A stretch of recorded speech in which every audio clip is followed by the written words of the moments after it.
안녕하십니까, 박사호입니다. 중공 간성 린샤 회족자치주 용징현에 있는 티벳 불교사원 홍성사입니다.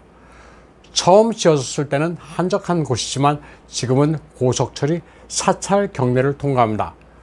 고속철 고가가 지나가지만 이 사찰 주지는 풍수적으로 나쁘지 않다고 밝혔다고 합니다.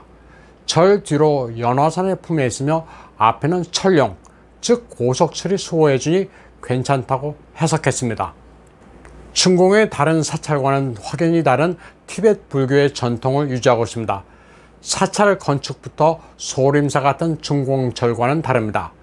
이 홍성사는 원제국의 세조 쿠빌라이 시절에 지어진 유서 깊은 사찰로 문화대혁명 때 파괴됐다가 2011년 복원됐습니다. 홍성사는 이 지역에서 꽤 큰 절입니다. 지난해 홍성사는 우암폐렴이 창궐할 때 30여만 유엔을 기부했습니다. 그런데 이게 화근이 됐습니다. 당국은 홍성사가 30만 유엔이 넘는 돈을 기부하자 돈이 많다고 여겼습니다. 그리고 앞으로 절에 들어오는 수입의 반을 내놓으라고 요구했습니다. 어처구니 없는 요구를 사찰이 거부하자 그때부터 단단히 찍혔습니다. 용징현 정부는 결국 7월 31일 공무원과 공안들을 투입해 절을 폐쇄하고 승려와 비구니의 강제 환속을 추진했습니다. 공무원들이 절에 들어가 승려와 비구니를 내쫓아 다들 통곡하고 난리가 났습니다. 절에 들어오는 수입을 반씩 나누자는 당국의 요구를 거부했다고 해서 사찰을 아예 폐쇄하려는 겁니다. 절의 정문에서는 강제 환속이 말이 되느냐, 국법을 받아들일 수 없다는 현수막을 내걸고 승려가 농성을 하고 있습니다. 고속철이 보이는 정문 부근에서도 공안과 승려들이 대치하고 있습니다. 그러자 티벳 망명정부 주 타이베이 대표체 거상젠차는 이 같은 만행은 문화혁명 때를 초월하는 종교 탄압이라고 규탄했습니다. 티벳 역사에서 중공은 소위 민족개혁이라는 명분으로 승려와 비구니의 강제 환속을 추진했다고 말했습니다. 그는 중공이 티벳 불교의 중국화를 뛰어넘어 아예 뿌리 뽑으려 하는데 이는 보통 사람의 발상을 뛰어넘는다고 밝혔습니다. 승려와 비구니의 강제 환속은 실패로 돌아갔습니다. 워낙 강력하게 저항했기 때문입니다. 그런데 절에 화재가 발생했습니다. 당연히 방화가 의심됩니다. 대웅전 안이 새까맣게 모두 타버렸습니다. 시주돈의 절반을 달라는 당국의 요구를 거절한 사찰의 어처구니 없는 최후였습니다. 중공에서는 당국이 원하는 것 같으면 눈치껏 바쳐야 합니다. 중공의 국주라고 불리고 있는 꾸이저우 마오타이 그룹은 꾸이저우 성정부의 주식 5,024만 주를 바쳤습니다. 꾸이저우는 중공 내에서 재정이 가장 열악한 곳 중 하나로 마오타이 그룹이 현금 인출기 노릇을 하고 있습니다. 미국 월스트리트 저널에 따르면 꾸이저우 성은 1분기 동안 마오타이 주식을 팔아 한화 14조 원의 재원을 마련했습니다. 다음 소식입니다. 7월 20일 허난성을 강타한 폭우는 숭산 소림사를 초토화시켰습니다. 소림사 경내가 강으로 변하면서 정전이 발생해 절의 문을 닫았습니다. 평소 승려들이 오성 홍기를 기행하고 국가를 부르던 소림사가 쑥대밭이 됐습니다. 1시간 동안 300mm의 폭우가 내리자 부근의 저수지가 물을 방류하면서 소림사의 여러 건물들과 담벼락이 파손되는 등 상당한 피해를 입었습니다.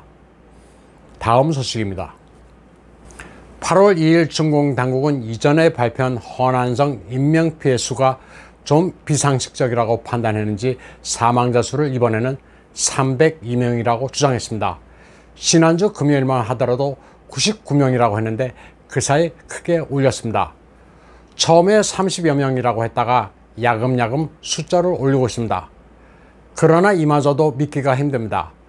중공이 발표하는 숫자는 종종 0을 몇 개 붙여야 맞다는 인식이 보편적입니다. 이런 숫자를 조율하고 발표를 지시하는 것은 국무원입니다. 국무원은 302명이라는 숫자가 객관적으로 조사한 수치라고 강조하고 있지만 이를 고지 믿는 이들은 없습니다. 우선 진광터널에서 출구 근처에 있어 가까스로 탈출한 20대 여성의 폭로로 밀어보면 당시 몇 시간 동안의 교통정체로 터널 안에서 수상된 차량 수도 엄청납니다. 또 언로가 막혀 확인이 불가능하지만 정저우 시내 27 화장장 직원의 폭로에 따르면 화장된 유해가 19,577구나 되는 것으로 알려졌습니다. 대부분이 성명을 알 수 없고 실종된 시신이라는 게 화장장 직원의 폭로였습니다. 또 정저우 잉양시의 왕종된 마을의 희생자 명단도 나돌고 있습니다. 정저우시는 대도시로 그 안에 여러 시가 있습니다. 이 사망자 명단만 해도 한 마을에서 23명이 사망했습니다.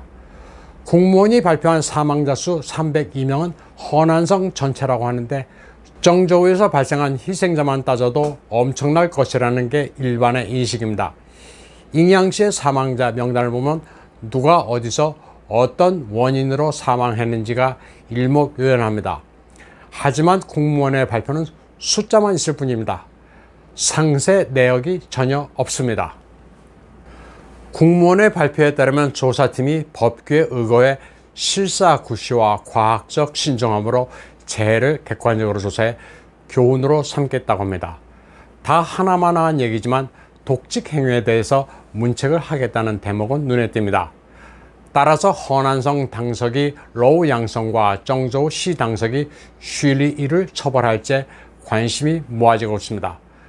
둘 다 시진핑이 임명한 이른바 지강인마입니다.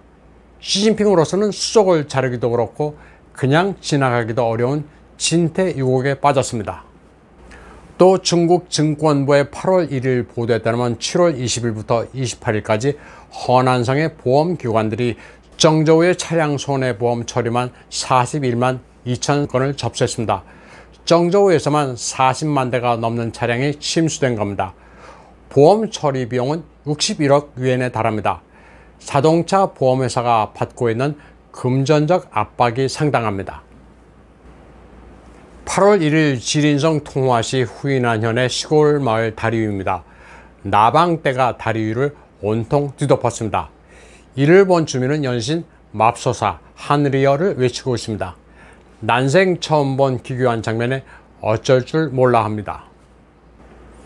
8월 2일 간수성 둔항입니다. 오후 3시인데 엄청난 모래바람이 불어 하늘이 온통 노랗습니다. 아파트 주민이 앞에 아무것도 보이지 않는다고 중얼거립니다. 이에 앞서 둔항에서는 7월 25일에도 거대한 모래폭풍이 일었습니다. 높이가 100m 이상이 되는 거대한 모래폭풍의 쓰나미가 둔항 일대를 뒤덮었습니다.